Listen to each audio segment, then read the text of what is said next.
संभल की जामा मस्जिद हरिहर मंदिर विवाद मामला। मस्जिद में मंदिर की खोज पर लगेगी मोहर या लगेगा ब्रेक। इलाहाबाद हाईकोर्ट आज सुनाएगा फैसला। मुख्यमंत्री योगी आदित्यनाथ का जनता दर्शन कार्यक्रम। प्रत्येक व्यक्ति से व्यक्तिगत रूप से मिले और उनकी समस्या से हुए अवगत। संबंधित अधिकारियों को जल्द निस्तारण के निर्देश। कन्नौज में इलाज के दौरान युवती की मौत। डीएम आशुतोष मोहन ने मामले में लिया संज्ञान। अस्पताल और संचालक पर कार्रवाई के निर्देश। अस्पताल को किया सील। बिजनौर में भाकियू कार्यकर्ताओं पर थाने में धरना। किसान नेता राकेश टिकैत को धमकी का मामला। केस दर्ज न होने पर प्रदर्शन।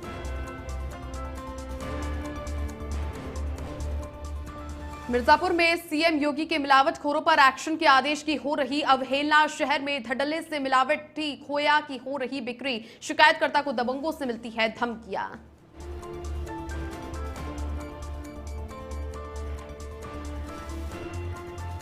नमस्कार, नेशन 27 देख रहे हैं आप और आपके साथ हूं मैं छवि फागना। बुलेटिन की शुरुआत बड़ी खबर के साथ करते हैं। लखनऊ से बड़ी खबर सामने आ रही है। क्रिकेटर मोहम्मद शमी ने मुख्यमंत्री से मुलाकात की है। मुख्यमंत्री आवास पर सीएम योगी से मिलते हुए नजर आए हैं शमी। ये ताजा तरीन तस्वीरें भी आप देख लीजिए। मुख्यमंत्री आवास पर क्रिकेटर मोहम्मद शमी ने मुख्यमंत्री से मुलाकात की है। मुलाकात की तस्वीरें हैं। क्रिकेटर भारतीय टीम के मोहम्मद शमी नजर आ रहे हैं। यूपी सीएम के साथ में उनसे मुलाकात की है। शिष्टाचार उनकी भेंट हुई है। मुख्यमंत्री आवास पर सीएम योगी से मोहम्मद शमी मिलते हुए आज दिखाई दिए हैं। आज उनकी ये काफी अच्छी मुलाकात रही है, शिष्टाचारी मुलाकात रही है। मुख्यमंत्री आवास पर ही सीएम योगी से मिले क्रिकेटर मोहम्मद शमी।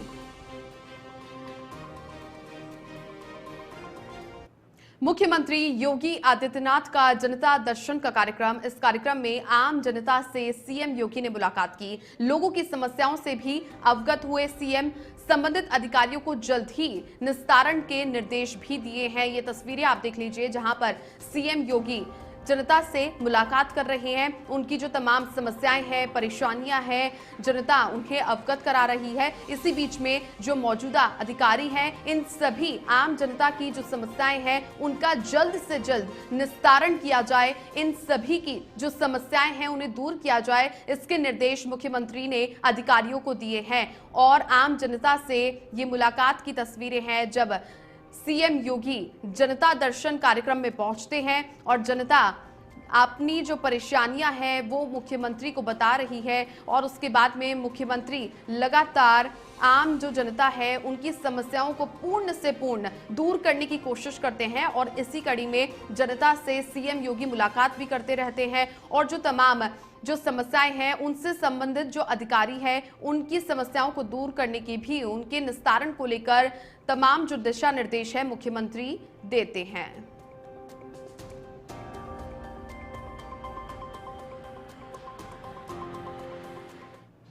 उत्तर प्रदेश के संभल में मौजूद शाही जामा मस्जिद सर्वे मामले में इलाहाबाद हाईकोर्ट आज अहम फैसला सुना सकता है। और देखिए, आज हाईकोर्ट तय करेगा कि शाही जामा मस्जिद का सर्वे होगा या फिर नहीं। ऐसे में हिंदू पक्ष और मुस्लिम पक्ष के लिए आज का दिन काफी महत्वपूर्ण रहने वाला है। इलाहाबाद हाईकोर्ट अगर सर्वे के खिलाफ फैसला सुनाता है तो हिंदू पक्ष को एक बड़ा झटका लग सकता है।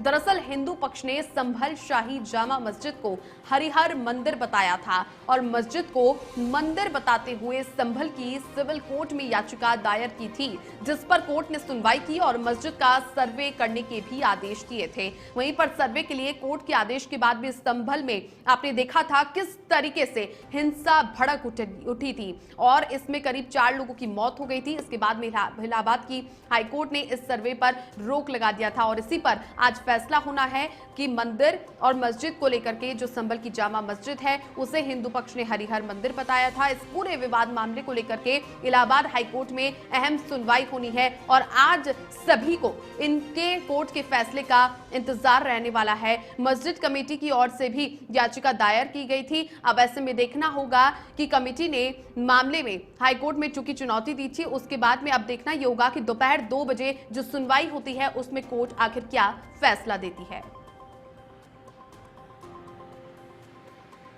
तो आज सभी की निगाहें टिकने वाली है। आज इलाहाबाद हाईकोर्ट में ये अहम सुनवाई होगी।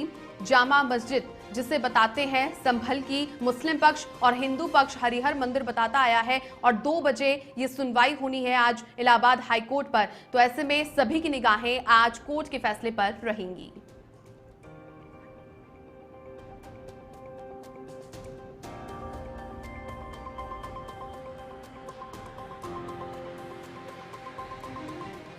UP bureau head Danish Warsi हमारे साथ जुड़ चुके हैं। दानिश, इलाहाबाद हाईकोर्ट में आज सुनवाई होनी है संभल की जामा मस्जिद को लेकर, जिसे हिंदू पक्ष ने याचिका दायर की थी कि ये हरिहर मंदिर है। क्या कुछ पूरी जानकारी? देखिए, जैसा कि जो संभल में जो शाही मस्जिद है उसका सर्वे कराने के लिए हिंदू पक्ष ने पहले याचिका दायर की थी और इसके प्रोटेस्ट में जो मस्जिद कमेटी के लोग हैं वो लोग सर्वे रुकवाने के पक्ष में गए थे। ये मंदिर नहीं मस्जिद है। दूसरी बात, इसमें जब सर्वे हुआ तो सर्वे में कई हिंसा हुई, हिंसा में कई लोग मारे गए, जिसमें हाई कोर्ट ने इस फैसले को तुरंत ही रोक दिया था। अब आज जो है 2 बजे फैसला आना है। जैसा कि मैंने बताया था कि 13 तारीख को यानी 13 मई को फैसला सुरक्षित रख लिया गया था और 2 मई को ये फैसला आना है। सॉरी, आज फैसला आना है, तो आज 2 बजे तक ये फैसला आ जाएगा और इस फैसले में 90% हिंदू पक्ष में फैसला नहीं आएगा। तो जो उसके पक्ष में नहीं आएगा वो सुप्रीम कोर्ट जा सकता है कि जैसा कि मजिस्ट्रेट जो है उन्होंने फैसला सुरक्षित रखने के बाद ये एक इशारा किया था कि किसी के पक्ष में अगर फैसला उसको मंजूर नहीं है तो वो सुप्रीम कोर्ट जा सकता है। तो अब 2 बजे तक ये डिसाइड हो जाएगा कि किसके पक्ष में फैसला आ रहा है, किसका नहीं पक्ष में नहीं आ रहा है। फिलहाल हाईकोर्ट ने सर्वे पर जो दंगे हुए थे, इसमें लोग मारे गए थे, उस पर रोक लगा दी थी और इसी रोक के आधार पर इस बात पर संशय जताया जा रहा है कि हाईकोर्ट का जो ये आज फैसला आएगा 2 बजे तक, ये मुझे लगता है मस्जिद कमेटी के पक्ष में आएगा। दानिश, चूंकि आज दोपहर में कुछ ही घंटे बाकी हैं सुनवाई को लेकर कोर्ट में, लेकिन ऐसे में ये इलाहाबाद हाईकोर्ट है, उसकी बाहर हलचलें कैसी हैं? नहीं, देखिए, सबकी निगाहें अभी इसी फैसले पर टिकी हुई हैं और उत्तर प्रदेश सरकार समेत जो प्रशासनिक शासनिक अधिकारी उनको भी फैसले का इंतजार है। इसके साथ साथ जो मीडिया है वो भी कहीं ना कहीं लाइव प्रसारण के लिए उस फैसले का इंतजार 2 बजे के लिए कर रही है।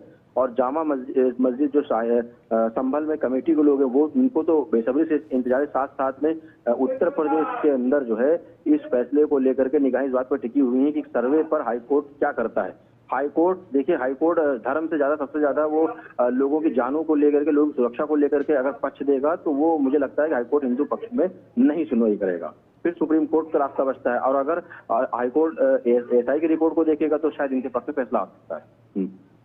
ठीक है, बहुत शुक्रिया दानिश आपका तमाम जानकारियां साझा करने के लिए। तो दोपहर 2 बजे हाईकोर्ट, जो कि इलाहाबाद हाईकोर्ट है, उसमें सुनवाई होनी है। इसके बाद में सभी की निगाहें टिकी है कि आखिर कोर्ट की ओर से क्या फैसला सुनाया जाता है।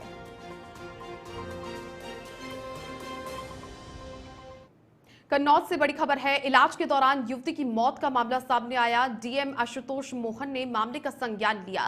सीएमओ को अस्पताल और संचालक पर कार्रवाई के दिशा निर्देश दिए गए हैं। स्वास्थ्य विभाग ने अस्पताल को सील कर दिया है और ये आप देख रहे हैं जहां पर कार्रवाई के निर्देश के डॉक्यूमेंट्स हैं। डॉक्टर और संचालक के खिलाफ परिजनों की तहरीर पर केस किया गया। कृष्णा अस्पताल में इंजेक्शन लगाने के बाद में मौत हो जाती है, जिसके बाद में एक्शन लिया गया है और दिशा निर्देश दिए गए हैं।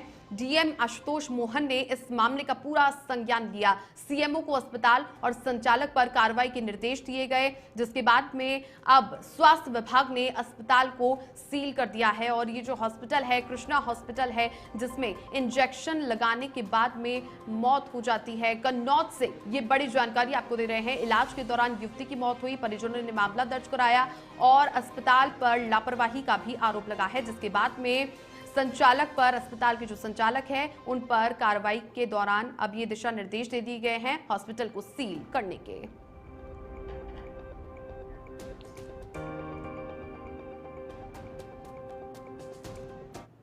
उत्तर प्रदेश एटीएस की टीम ने मुरादाबाद मंडल से पाकिस्तान के लिए जासूसी करने वाले कारोबारी शहजाद को गिरफ्तार किया है। पकड़ा गया कारोबारी भारत पाकिस्तान के बीच कॉस्मेटिक, कपड़े, मसाले का अवैध रूप से कारोबार करता था। एटीएस को सूचना प्राप्त हुई कि शहजाद नाम का एक व्यक्ति भारत पाकिस्तान की सीमा पर तस्करी का कार्य कर रहा है, जिसे पाकिस्तानी एजेंसी आईएसआई का संरक्षण मिला हुआ है। शहजाद को यूपी एटीएस की ओर से मुरादाबाद से गिरफ्तार कर लिया गया, जिसे न्यायालय के समक्ष पेश करके आगे की कार्यवाही की जा रही है।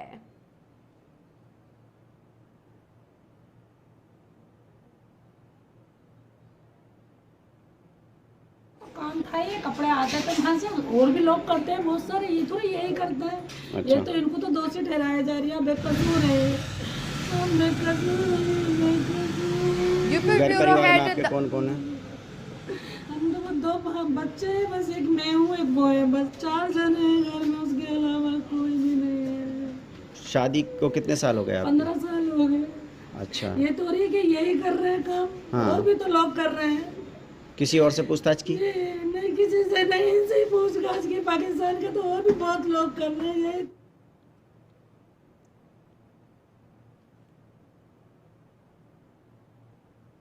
तो तस्करी की आड़ में जासूसी ये कारोबारी शहजाद करता था और इससे पकड़ लिया गया है, गिरफ्तार किया गया है, क्योंकि यूपी में पाकिस्तानी जासूस बनकर के ये रह रहा था। भारत पाकिस्तान के बीच में कॉस्मेटिक, कपड़े, मसाले का अवैध रूप से कारोबार करता था और एटीएस को सूचना मिली थी कि शहजाद नाम का एक व्यक्ति है, भारत पाकिस्तान की जो सीमा है उस पर तस्करी का काम कर रहा है, जिसे गिरफ्तार कर लिया गया है। आईएसआई एजेंट्स को ये तमाम जो जानकारियां है वो भी साझा करता था। एटीएस को जैसे ही सूचना मिलती है उसके बाद में इस युवक को गिरफ्तार कर लिया गया है। UP bureau head Danish Warsi हमारे साथ जुड़ चुके हैं। दानिश, एटीएस की टीम ने शहजाद को गिरफ्तार कर लिया है। फिलहाल इस मामले को लेकर क्या जानकारी निकलकर सामने आई है? देखिए, मुरादाबाद में जो शहजाद है, इसका पाकिस्तान को लेकर के जो कारोबार था वो मसाला, कपड़े का और कॉस्मेटिक का, इन 3 चीजों का ये व्यापार करता था। व्यापार ये कई सालों से कर रहा था। हालांकि इसका आना जाना पाकिस्तान में था, तो इसमें ये कह करके एक बात सामने आई कि एटीएस ने संदिग्धता के तौर पर इसको अरेस्ट किया है और एटीएस को इस बात का रडार पे शक है कि कुछ खुफिया जानकारी पाकिस्तानियों को इसने आईएसआई को शेयर की है। हालांकि उसकी पत्नी का यह दावा है कि वो पाकिस्तान आते जाते थे कारोबार को लेकर के, और इस पर पूरी कहानी क्या है ये अब तक पता चल पाया। लेकिन एटीएस ने जो फिलहाल गिरफ्तार किया है वो संदिग्धता के आधार पर गिरफ्तार किया है। लखनऊ के एटीएस थाना में इस पे एफआईआर दर्ज हो चुकी है और इस पे कार्रवाई की जा रही है। हालांकि आईएसआई के पास जो जानकारी है, उनके पास जो इनपुट है, उस इनपुट का आधार ये है कि ये कई जो भारत के सिम है उसको पाकिस्तानियों को सुपुर्द किया गया है, ट्रांसफर किया गया है। तो अब देखने वाली बात यह है कि एटीएस के पास ऐसा क्या बेस है जिसको लेकर के ये अपनी बात रखेंगे। हालांकि सवाल बहुत सारे हैं, लेकिन एटीएस ने अपना जो एफआईआर दर्ज की लखनऊ के थाने में गिरफ्तार किया गया। अब सवाल क्या है कि क्या पता चलेगा। ठीक है, बहुत शुक्रिया दानिश आपका तमाम जानकारियां साझा करने के लिए। तो देखिए, पाकिस्तानी जासूस को गिरफ्तार किया गया है, लेकिन एटीएस के पास में जो भी पुख्ता जानकारी आई है उसी के आधार पर संलिप्तता पाई गई है, उसी पर एक्शन लिया गया है। लेकिन अब देखना यह होगा कि अब पूछताछ में क्या और भी अन्य खुलासे होते नजर आएंगे। आगे बढ़ते हैं। भारतीय किसान यूनियन अटल गुट के राष्ट्रीय अध्यक्ष अमित चौधरी के राकेश टिकैत के सिर कलम करने और 5 लाख रुपए देने के बयान के बाद में बिजनौर शहर के भारतीय किसान यूनियन टिकैत गुट से जुड़े किसानों में आक्रोश देखने को मिल रहा है। भाकियू टिकैत गुट के दर्जनों किसान जिला अध्यक्ष सत्यवीर सिंह के आह्वान पर कोतवाली शहर थाने पर पहुंचे और प्रकरण को लेकर के अमित चौधरी के खिलाफ रिपोर्ट दर्ज करने की मांग की। इसके साथ ही जिला अध्यक्ष चौधरी सत्यवीर सिंह ने कहा कि जनपद के सभी ब्लॉक अध्यक्षों को धरना करने का आह्वान किया है। उसके खिलाफ कड़ी कार्रवाई नहीं हुई तो यूनियन के बड़े पदाधिकारियों के निर्देश पर एक रणनीति बनाकर आगे की कार्रवाई कराने पर जोर दिया जाएगा।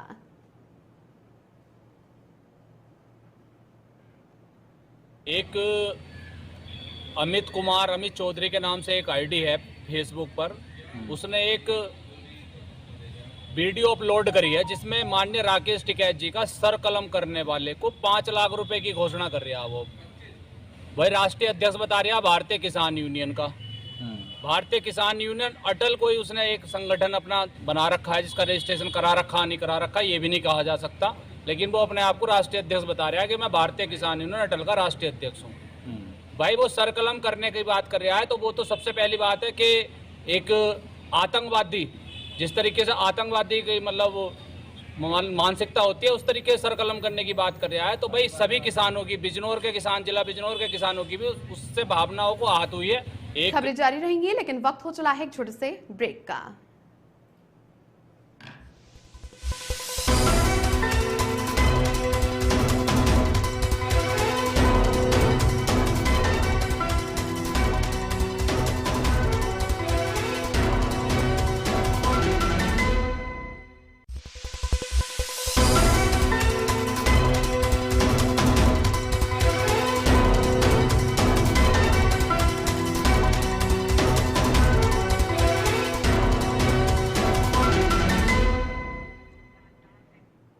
ब्रेक के बाद आपका स्वागत है। चलिए आगे बढ़ते हैं। खबर मिर्जापुर से है। मुख्यमंत्री योगी के मिलावटखोरों पर एक्शन के निर्देश। शहर में धड़ल्ले से मिलावटी खोया की बिक्री हो रही है। मुकेरी बाजार में व्यवसायी मिलावटी खोया बेच रहे हैं और जांच के नाम पर खाद्य विभाग मात्र खानापूर्ति कर रहा है। शिकायतकर्ताओं को दबंगों से धमकियां भी लगातार मिलती हुई नजर आ रही है। तो आप देखिए मिर्जापुर में किस तरीके से धड़ल्ले से मिलावटी खोया बेचा जा रहा है, इसकी बिक्री हो रही है और मुख्यमंत्री योगी आदित्यनाथ ने मिलावटखोरों पर सख्त एक्शन के निर्देश अधिकारियों को दिए हैं। लेकिन फिर भी मिर्जापुर शहर में धड़ल्ले से मिलावटी खोया की बिक्री हो रही है। मुकेरी बाजार में व्यवसायी मिलावटी खोया बेच रहे हैं खुलेआम और अब ऐसे में जांच के नाम पर जो खाद्य विभाग है वो खानापूर्ति करता हुआ नजर आ रहा है। शिकायतकर्ता जिन्होंने मिलावटी खोया को लेकर के शिकायत भी दर्ज कराई थी, दबंगों से उनको अब धमकियां मिलती हुई नजर आ रही है। लगातार अब जिस तरीके से खाद्य विभाग की ओर से लापरवाही बढ़ती जा रही है और व्यवसायी मिलावटी खोया को खुलेआम धड़ल्ले से बेच रहे हैं और अब कार्रवाई भी नहीं हो रही है, तो ऐसे में शिकायतकर्ताओं को दबंगों से भी धमकियां मिलती हुई नजर आ रही है। मिलावटी खोया जो बेच रहे हैं दबंगों से, उन व्यवसायियों के यदि कनेक्शन है तो अब ऐसे में शिकायतकर्ताओं को ये धमकी मिलती हुई दिखाई दे रही है। और जब जांच के लिए मुख्यमंत्री योगी आदित्यनाथ ने साफ साफ खाद्य विभाग को कह रखा है, उनके अधिकारियों को, कि मिलावटी जो खोया है या फिर अन्य जो सामग्री है वो नहीं बेची जाएगी, लेकिन उसके बावजूद जांच भी पूरी तरीके से नहीं हो पा रही है और मात्र खानापूर्ति अधिकारियों की ओर से की जा रही है।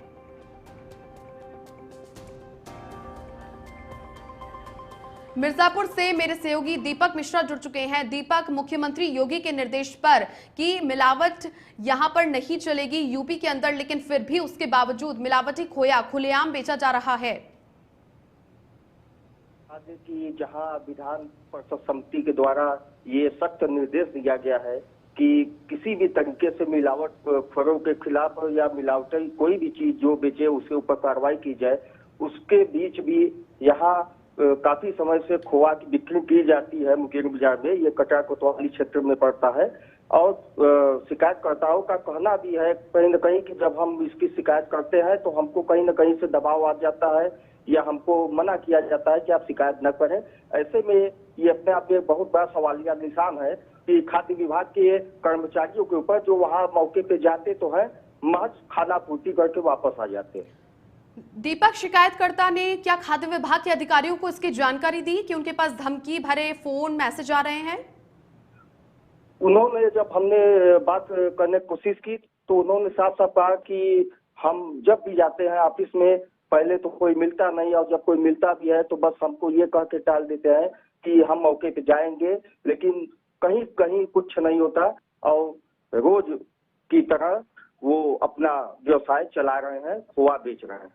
ठीक है, बहुत शुक्रिया दीपक आपका तमाम जानकारियां साझा करने के लिए। तो मात्र जो सर्चिंग है उसके लिए जो खाद्य विभाग है उसके अधिकारियों के द्वारा सर्चिंग में मात्र खानापूर्ति हो रही है। शिकायतकर्ता लगातार शिकायत करते हुए थक जाते हैं। खाद्य विभाग के जब ऑफिस भी जाते हैं तो अधिकारी सिर्फ नाम मात्र कार्रवाई की आश्वासन देते हुए दिखाई देते हैं, लेकिन मुख्यमंत्री योगी आदित्यनाथ के द्वारा मिलावटखोरों पर कड़े एक्शन के निर्देश दिए गए हैं, लेकिन उसके बावजूद भी सिर्फ खानापूर्ति कागजी कार्रवाई हो रही है। ग्राउंड पर एक्शन अधिकारियों के द्वारा होता हुआ नजर नहीं आ रहा है।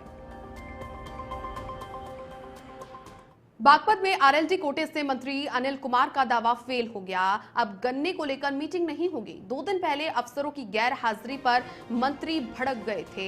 मंत्री अनिल कुमार काफी ज्यादा जब अधिकारी नहीं पहुंचे थे और तो ऐसे में वो काफी गुस्सा भी हुए थे। एडीएम एएसपी को फटकार भी उन्होंने लगाई थी। उन्होंने कहा था कि फिर सोमवार को आऊंगा। आज मीटिंग प्रस्तावित थी लेकिन मंत्री ही नदारद नजर आए। अफसरों में सन्नाटा छाया हुआ है। मंत्री जी आखिर कब लौटेंगे बागपत?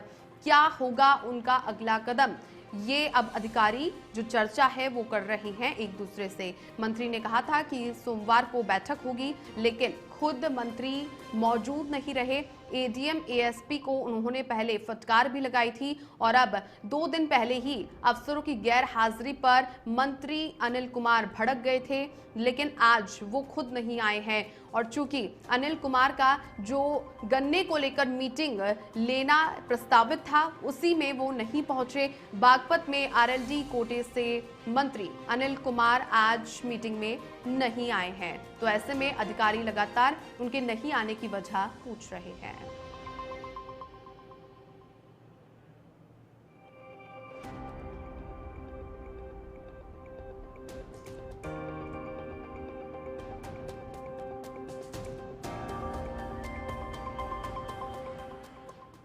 मथुरा में मामूली विवाद को लेकर के 2 पक्षों में लाठी डंडे चल गए। घटना का वीडियो भी सोशल मीडिया पर खूब वायरल हो रहा है। मारपीट में दोनों पक्षों के आधा दर्जन लोग घायल हो गए हैं। घायलों ने कोतवाली पहुंच करके रिपोर्ट दर्ज करवाई। घायलों को अस्पताल में भेज दिया गया है और जांच पड़ताल करने में पुलिस जुट गई है। घटना थाना राया क्षेत्र के गांव आयरा खेड़ा की है। हालांकि नेशन 27 इस वायरल वीडियो की पुष्टि नहीं करता है। जो घायल है, दोनों पक्षों के बीच में मारपीट हो जाती है और दोनों पक्षों में लाठी डंडे चल जाते हैं। घटना का जो ये वीडियो है सोशल मीडिया पर वायरल हो रहा है, लेकिन नेशन 27 इस वायरल वीडियो की पुष्टि नहीं करता है। सर ये नल के जो नाली होती है, खरंजे वाली नाली, उसमें से ईंटों को उखाड़ के अपने घर के मतलब घर की लड़ामनी वगैरह बनाने के लिए और अपने वैसे कामों के लिए लेके जा रहे थे। तो चाची ने प्रश्न, कौन लोग थे वो लेके जा रहे? वो थे परमानंद पुत्र जय गुरुदेव, उसके बेटे सचिन कुमार, दीपक, ममता और जतिन। फिर उसके बाद क्या हुआ, चाची ने रोका तो चाची को पकड़ लिया, गेदारा पामरा लेके आ गए। उसके सबूत हैं, साक्ष्य मेरे पास मेरे मोबाइल में दिखाने के लिए। और चाची को पकड़ लिया, चाची को हम छुड़ाने के लिए मैं आया, बचाने के लिए, तो पीछे से बिजनौर के थाना चांदपुर में गुलदार ने चारा लेने खेत पर गई महिला पर हमला कर दिया, जिससे महिला की मौके पर ही मौत हो गई। गुलदार की दस्तक के बाद ग्रामीणों में खौफ है और वन विभाग के खिलाफ आक्रोश भी है। बताया गया कि चांदपुर थाना क्षेत्र के सबदलपुर तेली गांव की महिला अपने बच्चे के साथ पशुओं का चारा लेने के लिए खेत पर गई थी, तभी गुलदार ने महिला पर हमला बोल दिया। हमले से डरा सहमा बच्चा शोर मचाते हुए गांव की ओर भागा और ग्रामीणों को सूचना दी। आनन फानन में ग्रामीण लाठी डंडे लेकर मौके पर पहुंचे, लेकिन तब तक महिला की मौत हो चुकी थी। थाना चांदपुर के इंस्पेक्टर संजय ने बताया कि घटना की जांच में पुलिस जुटी है। मैं गया था, मेरे तो औरत चली गई, मैंने क्या, मेरे तो कुछ भी ना रहा, मेरे तो चाची भी थे मेरे। कितने बच्चे हैं ये बताओ आपको? तो 4 बच्चे हैं, 2 लड़की 2 लड़के। ये पता कैसे चला कि यहाँ क्या हुआ घटना? पड़ोसी की लड़की आई थी साथ में घास को। अब दिन छिपने से पहले मैं गया था चांदपुर, वो बोली ताई ना आई, मैं बोला मोटरसाइकिल से फौरन आ गया। मैं बोला कहा कि चलिए बेटी चलिए, उधर उठा गए, देखा इधर घास पड़ी उधर घास पड़ी, चप्पल पड़े, मैंने रोल मचा दी, मगर कहाँ चली गई सब। ये ग्राम है सबदलपुर तेली। यहाँ पर एक लेडी है समीना, वाइफ ऑफ अनीस, जिनकी गुलदार के हमले में उनकी मृत्यु हो गई है और बॉडी को देखने से लगा है कि गुलदार ने उसको शायद बॉडी को खा भी लिया।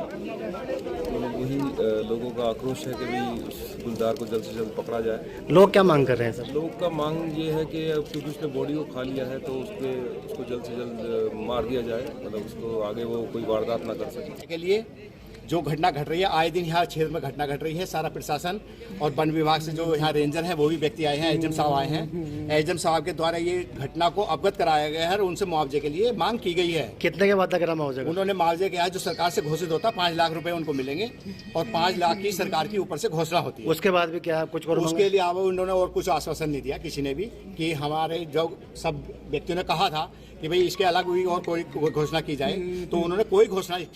इस बुलेटिन में फिलहाल के लिए इतना ही। आप देखते रहिए नेशन 27।